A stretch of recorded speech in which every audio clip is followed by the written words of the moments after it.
Whether you're new to survival prep or a seasoned pro looking to upgrade your gear, BATTLBOX has everything you need. Get ready to discover top-notch survival, everyday carry, and outdoor gear every month with BATTLBOX, the ultimate subscription service for those who want to be prepared for anything.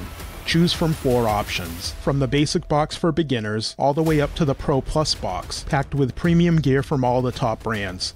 Not ready for a subscription? You can shop individual items or grab one of their gift boxes, which is perfect to give to the survival enthusiast in your life. With over 1 million boxes shipped and a 4.8 star rating on Trustpilot, you can trust BATTLBOX to deliver the best gear on the market. Join the BATTLBOX community today and level up your survival game.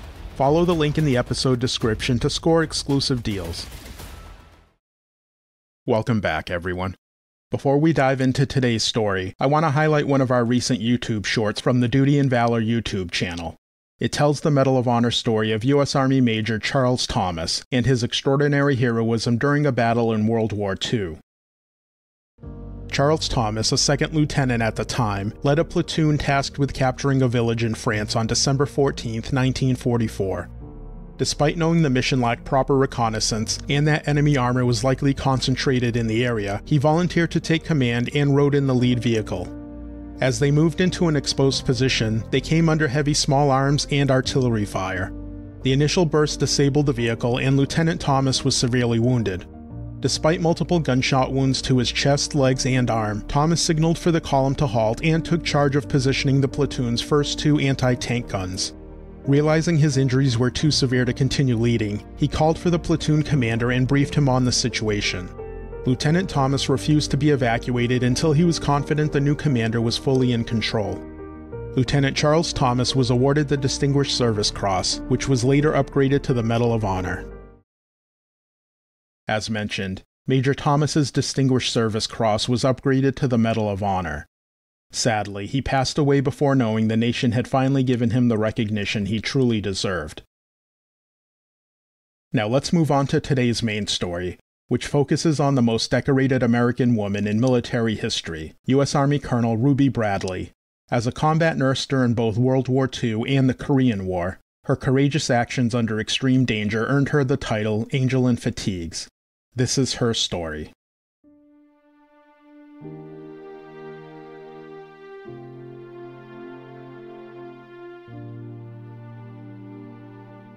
Ruby Bradley was born on December 19, 1907 in Spencer, West Virginia. She was one of 4 children born to Frederick and Bertha Jane Bradley.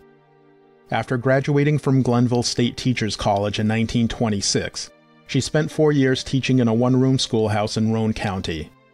But in 1930, she sought a change in direction and enrolled in the Philadelphia General Hospital School of Nursing, graduating in 1933. Her career began at Walter Reed General Hospital in Washington, D.C. Soon after, she entered the Army. In 1934, she was commissioned as a second lieutenant in the U.S. Army Nurse Corps. She later recalled that the recruiter told her, quote, "Now don't worry, you won't be in a war," unquote. But that prediction proved far from accurate. In February 1940, Lieutenant Bradley was deployed to the Philippines. She first served at Fort Mills, and then at Camp John Hay on the island of Luzon. But everything changed on December 7, 1941, when the Japanese attacked Pearl Harbor. Within hours, the Philippines were under assault. Camp John Hay was hit by 128 bombs, leaving devastation in its wake. Lieutenant Bradley, along with Lieutenant Beatrice Chambers, set out on foot to a logging camp 18 miles away to provide medical care to refugees. They stayed behind as long as possible, hiding in the hills for 5 days after the Army evacuated their camp, but eventually the 2 nurses were captured by the Japanese and became the first U.S. Army nurses taken as POWs during the war. Returned to Camp John Hay, Lieutenant Bradley and 500 other prisoners were crammed into a building meant for a fraction of their number. After 6 weeks, the Japanese allowed them to run a small hospital, where Lieutenant Bradley helped treat the sick and injured. Later, she was transferred to Santo Tomas internment camp in Manila, where conditions grew even worse. Despite extreme malnourishment, limited resources, and the ever-present threat of punishment, Lieutenant Bradley and the other nurses performed miracles. With no equipment, they improvised, pulling threads from raw hemp to use as sutures. Lieutenant Bradley and a doctor even broke into an abandoned hospital to gather much-needed supplies. 3 days later, these supplies were put into use during an emergency appendix removal. She even recounted that the Japanese were amazed at what they were doing without any instruments. Their resilience saved lives, and not a single one of their 230 surgeries they performed resulted in infection. Lieutenant Bradley's compassion was boundless. She saved food from her own meager rations for the children in the camp, even crafting toys to lift their spirits. She recalled, quote, "I'd save part of my food for the children later in the day when they started crying," unquote. By the time the camp was liberated by the U.S. Army in February 1945, Lieutenant Bradley weighed just 86 pounds after 3 years of confinement. Her incredible work earned her and her fellow nurses the nickname Angels and Fatigues. For her service, she was awarded the Bronze Star and promoted to First Lieutenant. After returning to the U.S., she continued her education, earning a bachelor's degree in nursing from the University of California in 1949. A year later, she was sent to Korea, where she served as chief nurse of the 171st Evacuation Hospital during the Korean War. In November 1950, with Chinese forces closing in, Major Bradley refused to leave until all of her wounded soldiers were safely evacuated. Under fire, she personally helped load the last soldier onto a plane, narrowly escaping as an ambulance behind her was destroyed in an explosion. Her bravery didn't go unnoticed. Major Bradley was later promoted to colonel and became the 8th Army's chief nurse, overseeing 500 nurses.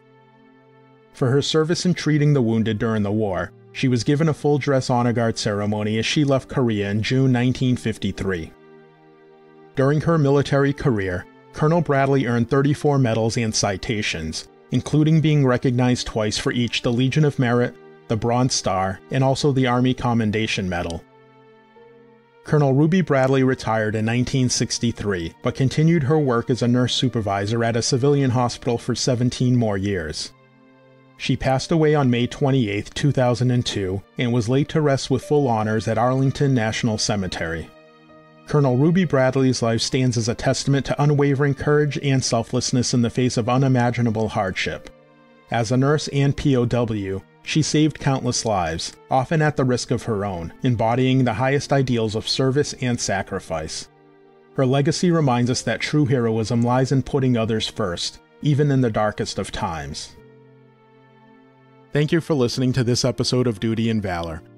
If you enjoyed this episode and our show in general, please like, follow, and share our show wherever you're listening.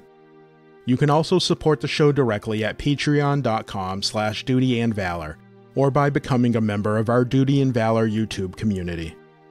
To read more about this week's hero, check out the sources used in today's episode in our show notes and at dutyandvalor.com. Please join us for our next episode, where we'll be sharing the inspiring story of another American hero who served with pride and lived with humility.